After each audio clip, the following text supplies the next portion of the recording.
Patanjali, in his Yoga Sutras, propounds the Ashtanga Yoga, the yoga with Ashtanga or 8 limbs.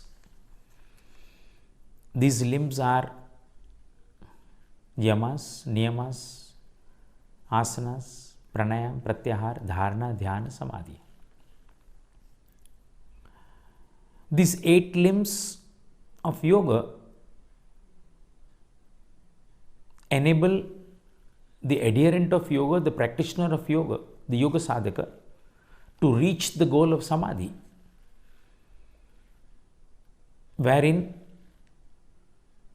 the miseries and sufferings of human life are once for all done with. This is. But if you look at from the point of view of personality study, then these 8 limbs of Patanjali's yoga describes the most comprehensive theory of human personality. We know that Western psychology generally talks about 3 aspects of human personality: the cognitive aspect, that is the intellectual; the cognitive aspect, that is the will, the determination, the action; and finally the affective aspect, which is the emotional or the feelings part of the human being. These are the 3 aspects which Western psychology talks about, or generally we consider human personality from these points of view. But if you look at the Ashtangas of Patanjali, then they bring out 8 different directions of human personality, dimensions of human personality. The yamas indicate the social dimension,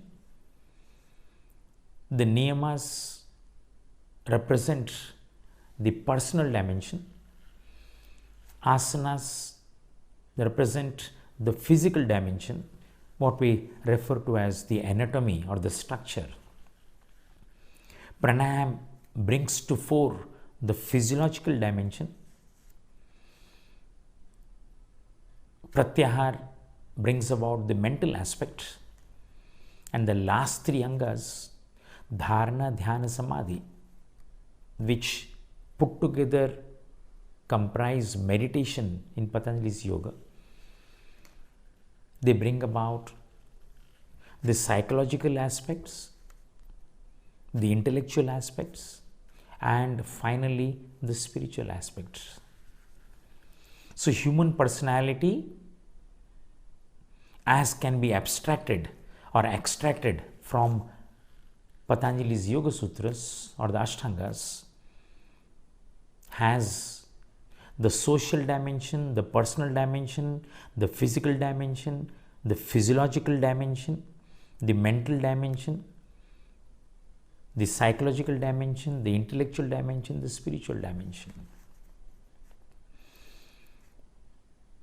Yamas are social observances or restraints.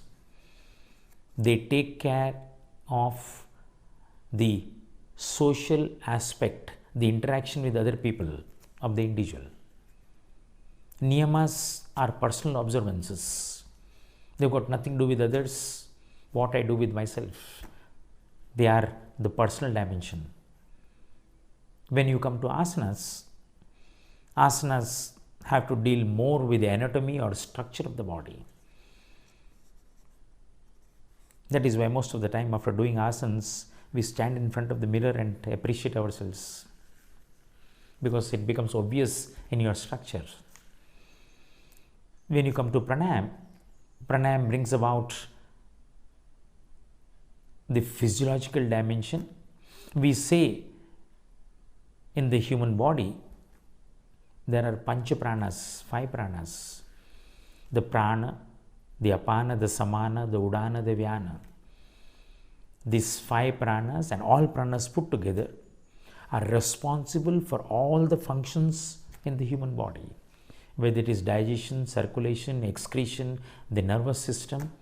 All the systems in the body are made healthy by pranayama practices. That is why pranayama is given a higher level than the asanas, because where asanas cater to more towards the appearance, pranayama caters more towards health of the systems.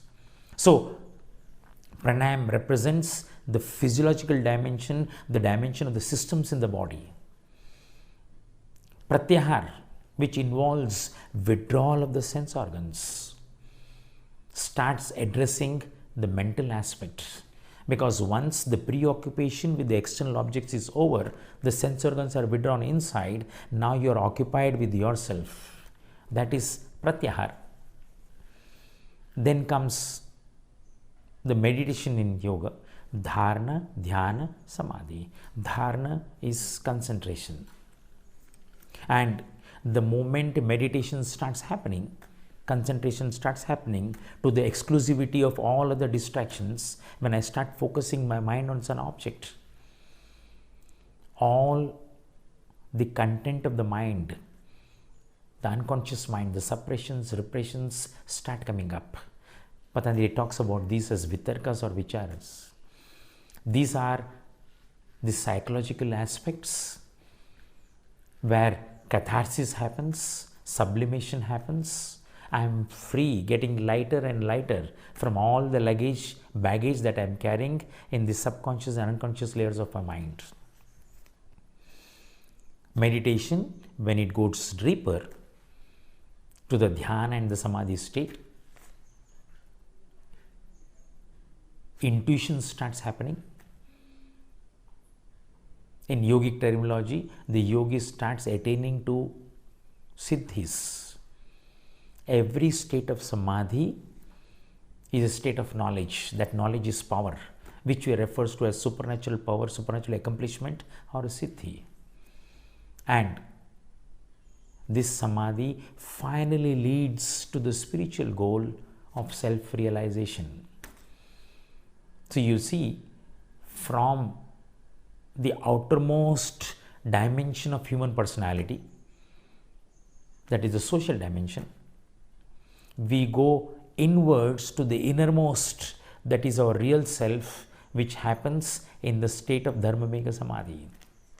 So Patanjali's Ashtanga Yoga not only gives the 8 dimensions of human personality, but also indicates the path of personality development, which involves going inwards from the externalmost dimension to the innermost dimension.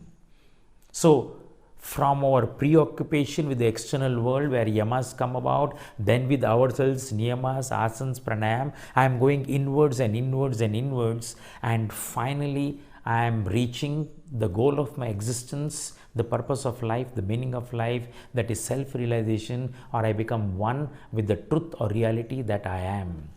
So Patanjali's Yoga Sutras not only gives the 8 dimensions of personality, it gives the path towards personality development and also the tools for those personality development, because the Ashtangas are the tools for the respective dimensions of personality, for purifying, for strengthening, for going inwards.